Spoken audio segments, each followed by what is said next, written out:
Quem foi os Edomitas? Os Edomitas eram os descendentes de Esaú, o primogênito de Isaque, irmão de Jacó. No ventre de Rebeca, Esaú e Jacó lutaram juntos. Deus disse à sua mãe que eles se tornariam duas grandes nações, que o mais velho serviria o mais novo.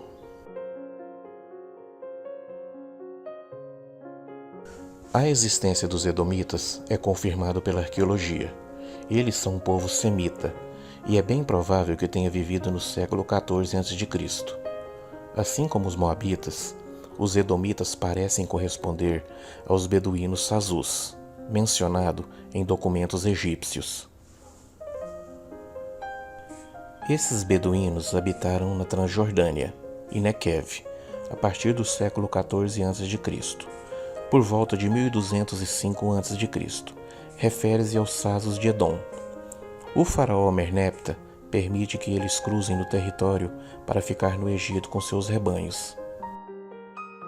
Como um adulto, Esaú imprudentemente vendeu a sua herança a Jacó por uma tigela de cozinhado de lentilha e passou a odiar a seu irmão depois disso.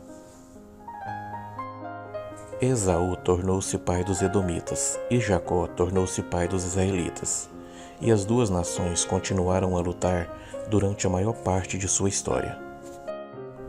O nome Edom vem de uma palavra semítica, que significa vermelho. É a terra ao sul do Mar Morto. Recebeu esse nome por causa do arênito vermelho, tão proeminente naquela região. Esaú, por causa da sopa pela qual trocou seu direito de primogenitura, ficou conhecido como Edom. Mais tarde, mudou com sua família para a região montanhosa do mesmo nome, as regiões de Edom.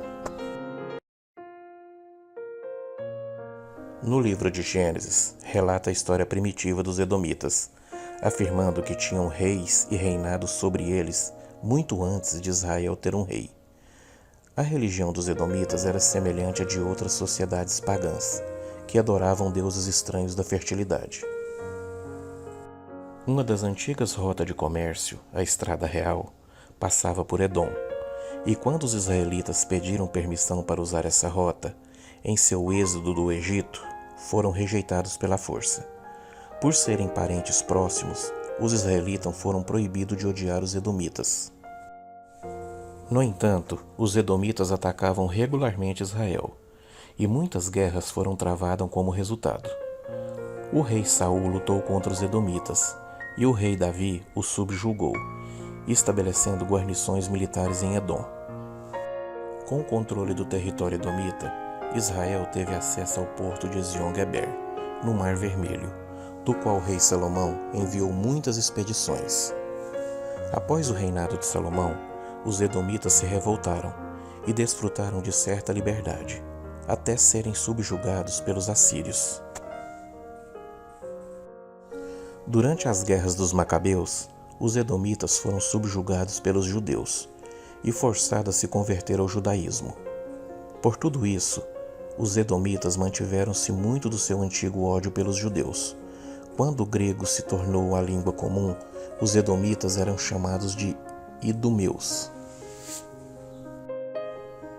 Com a ascensão do Império Romano, um edumeu cujo pai havia se convertido ao judaísmo foi nomeado rei da Judéia.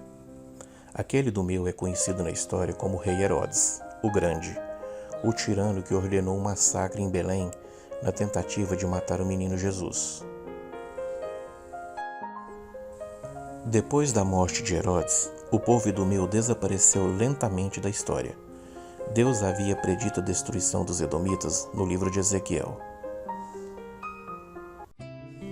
Como te alegraste com a sorte da casa de Israel, porque foi desolada, assim também farei a ti. Desolado serás, o monte Seir e todo o Edom, sim, todo, e saberão que eu sou o Senhor. Apesar dos esforços constantes de Edom para governar os judeus, a profecia de Deus para Rebeca foi cumprida na íntegra. A criança mais velha serviu a mais jovem, e Israel povoou ser mais forte do que Edom. Esta foi a história dos Edomitas.